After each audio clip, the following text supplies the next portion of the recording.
Hey everyone, it's Hindash. Welcome back to my channel. I am here with Timmy, who is looking so cute. In today's video, I am revisiting an all matte look, which I love to do.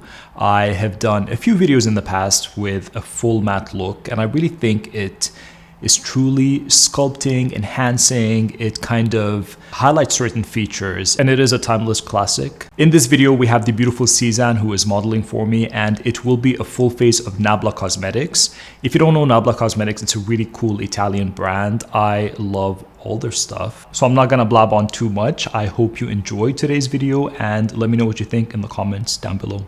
Bye. Alright, so I have done my usual skincare routine and skin prep on Seezan, and getting that out of the way, we are going to be going right into a bit of a primer situation. And as you can see, for this look, I was really going for, again, that monochromatic, beautiful, peachy, earthy, bronzy moment that mimics all throughout the face. I love doing this. I think it's such a classic go-to.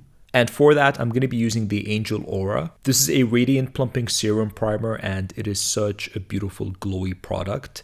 I use this in the end as well to kind of add a glow on top of all the makeup, and it worked beautifully.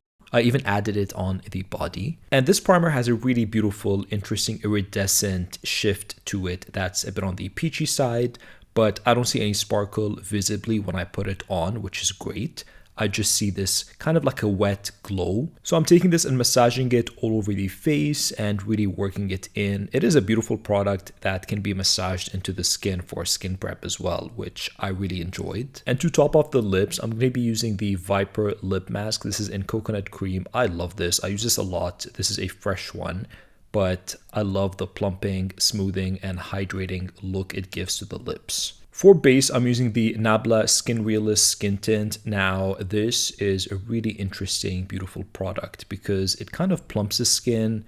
It looks very dewy, very healthy, and I'm really working it into the skin with a brush. It just gives you this healthy glow. I find it a very versatile formula as well. I've used it in different ways off camera. I've used it on models and in day-to-day situations. I just love the consistency of it. It has that balm consistency, but it doesn't feel overly greasy. It doesn't feel overly dewy in a way that, gets very sticky. I feel like it's a type of product that really transforms depending on what you're using on top of it, how you're powdering your skin, what concealers you're using, and basically how you finish off the skin. You could go very dewy, you could go quite natural, you can go matte.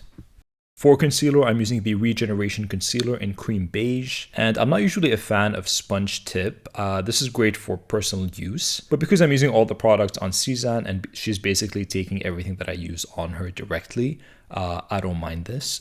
It's a beautiful concealer. It goes on very creamy. It's a really good match to the skin tint, whereas they kind of mesh together and they give you this flexible, beautiful, creamy coverage that just works. So I'm taking this on the center of the face in any areas I want to brighten and lift, and really just working this in with a brush and with my fingers. I love tapping product in sometimes depending on what type of formula it is. If I feel like something is nice and creamy and kind of can be manipulated, I do like to go in with my fingers as a final blend because it really just meshes and blends it into the skin in a way that I think just looks beautiful. So feel free to apply your concealer however you prefer. And with whatever is left on the brush or your fingers, take that over the eyelids as well to just neutralize very lightly. I am going to be going in with cream shadows. And that's the skin up close. I'm just tapping in the foundation for a final layer. For the eyes, I'm taking the Nabla Cupid's Arrow. I'm very pleasantly pleased with these. I have all the colors and they are beautiful. If you like a cream, a multi-use cream product that's in a stick format, so basically a cream eyeshadow, but you can kind of use this on the lips, it's a multi-use product, then you will love these. This is in the shade Cappuccino, and I'm using it to contour just so I can see how far I can stretch this product. I wouldn't recommend contouring your entire face with this on a day-to-day basis because it is, you're gonna go through it much quicker, but it's a beautiful tone. And it works. This is also the main color that I'm going in on the eyes to sculpt and map out the shape that I want to work with essentially. So going over the lash line and into the crease, creating kind of an outer V, kind of sketching this on quite messily, but in a targeted way Then I'm going to take in my brush and blend the edges and really just soften and blur this out to literally mimic a contour shape. So I'm following the socket, I'm following how I want the eye shape to look overall once I'm done, and just winging and stretching it out and blending it into the skin, kind of disappearing into the skin. Take this on the lower lash line as well and doing the same thing. I am keeping a gap on the outer corner. With a dark brown, this is in the shade number 2, I am lining her eyes. This is going to be a more detailed application, but I'm still really diffusing and blending this. The look is going to be very kind of smoked out and blown out and just diffused, which I really like. But right now on the lower lash line, I am going to be a bit more careful of how I'm blending this out because I want to be aware of where I'm leaving the product out. So towards the center of the eyes, nothing. And of course, I'm darkening that inner corner. Then with a smudger brush, I am going to be creating an outer wing, both on the top and bottom lashes to really just accentuate and lift that eye shape and also elongate it while opening up her eyes. So we are doing quite a lot. But with the constant blending and meshing all the tones together, it's just going to look so beautiful. I am taking a lighter one off camera. I think I forgot to film this part, but very easy. Just take a lighter cream and tap it on the center of the lids just to kind of accentuate all the other tones and all the other browns and just creating that nice contrast, as well as accentuating that gap in the outer corner where we've done the double wing to really make things pop. For mascara, I'm taking the Vicious mascara and using that generously on the top lashes and the bottom lashes. This is a really nice lifting and separating mascara, but it does give you that intense lifted lash look, which I really like. Not clumpy, not heavy. I am taking this again on the lower lash line and just really brushing those out. For brows, I'm not going to do a lot. I'm just setting the brows and brushing them into place with the Lift and Fix brow gel and just really kind of seeing what I want to do with the brows, if I want to do anything, assessing her brow shape and just creating that shape without any product in the beginning, which is a nice way to approach brows if you feel like you don't want to do much to them. I do later go in with a brow pen, so I'm just finishing off the rest of the skin. For powder, I'm going in with the Close-Up Smoothing Pressed Powder. This is in the shade Medium. So I'm applying this, tapping it all over the skin in the areas that I feel like would suit her skin tone overall. And in the areas that I want to brighten, I'm going to take the lighter shade. But for now, just really softly pressing this into the skin. I'm not swiping a lot. I'm just really setting it gently, not to disturb anything going on underneath. Now with the lighter shade, I'm going in with a more detailed brush and taking this underneath the eyes for that brightening, smoothing effect. And I really like this powder. It's very smoothing, very soft. If you love the Charlotte Tilbury Airbrush Flawless powder, this is very, very, very similar. Really like it. So again, with this application, going all around the center of the face and areas you want to pop a bit more. For blush, I want to remain with the earthy terracotta tones because I want to go for a sun-kissed bronze vibe. So this is the Close-Up Blurring Powder Blush in Satisfaction. It is quite pigmented, so a little goes a long way. I'm taking off the excess on my hand and just going in with this very blurry, beautiful application, starting high up on the cheekbones, but definitely going on the cheek itself because again, I want that nice sun-kissed look.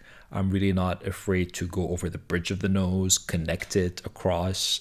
That's how I've been loving doing blush lately. I'm kind of a bit over the high up application on the cheekbones and then no blush anywhere else. So definitely do a touch on the forehead, a touch on the chin, and anywhere you feel like you might need it, especially if you're going in with a nude brownie blush. Back to the brows. This is where I mentioned I filled them in with a brow pen. I love this brow pen. This is the Brow Ambition pen in natural brown. You might have seen me use the ash one all the time. I use that all the time because it is a beautiful kind of background color that I feel like works on everyone. For lips, I'm going back in with Cupid's Arrow and I'm starting with that same shade I used in the beginning, which is Cappuccino, and using this as a lip contour. So defining the lips, figuring out what color I want to go for. I still haven't fully decided here what kind of combo I want to go with, and you'll see it slightly change throughout the video into a more peachy tone once I've realized that, okay, this is the vibe that I want to go for. The second color I'm using is the shade 13 Mauve, and I'm using this to basically blend the contour in with her natural lip color. So you're blending the contour brown into this mauvey pink into her natural lip. And I really like it here. I think we could definitely work with just this, but I still feel like we have a lot of product on top and nothing in the center. So I do want to make it a bit more cohesive. I'm going in with the Beyond Jelly lipstick in Dia because I want to kind of just tap in with my fingers, a little gloss, a bit of a lip color. And I do really like this lip, but again, it's leaning more mauve, more neutral mauve. And I feel like she could carry a beautiful toasty nude, a warmer nude. But we'll get to that in a bit. For now, I definitely want to do freckles.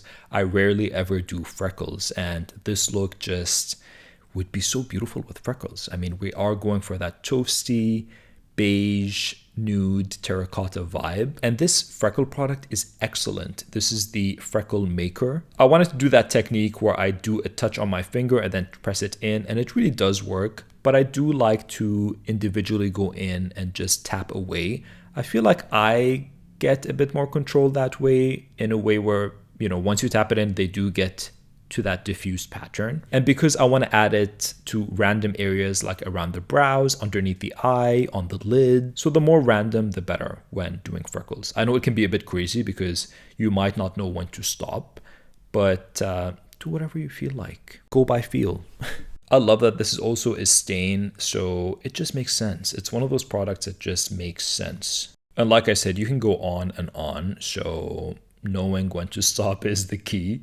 A really good trick is to dab in with a beauty blender as well if you want to diffuse that even more. And to finish off the face, like I said, I'm using Angel Aura, and this looked beautiful as a finishing touch because it gave you that glow. It gives you that light reflection when, you know, you turn and things just hit the light perfectly without it being shimmery, without it being overly crazy. Doing a touch down the nose, the chin, and the cheekbones with light tapping motions. So beautiful. It really didn't disrupt anything underneath, which is pretty impressive given that I've done a lot of powders. Now you'll see the lip is more peachy. I used the Cupid's Arrow in 14 Pecan and a bit of my Manifesto lipstick and Call Me Peaches on the center, which was just perfect. You know I love Call Me Peaches. And that is the final look on Seezan, featuring a full face of Nabla, very toasty, very warm, and just sculpted in all the right ways. I really hope you enjoyed this look. It was so fun to create. I love a full matte look with a few glowy touches here and there. It just works. And if you enjoyed watching this video, don't forget to subscribe to my channel if you haven't already, and I will definitely see you in the next one. Bye.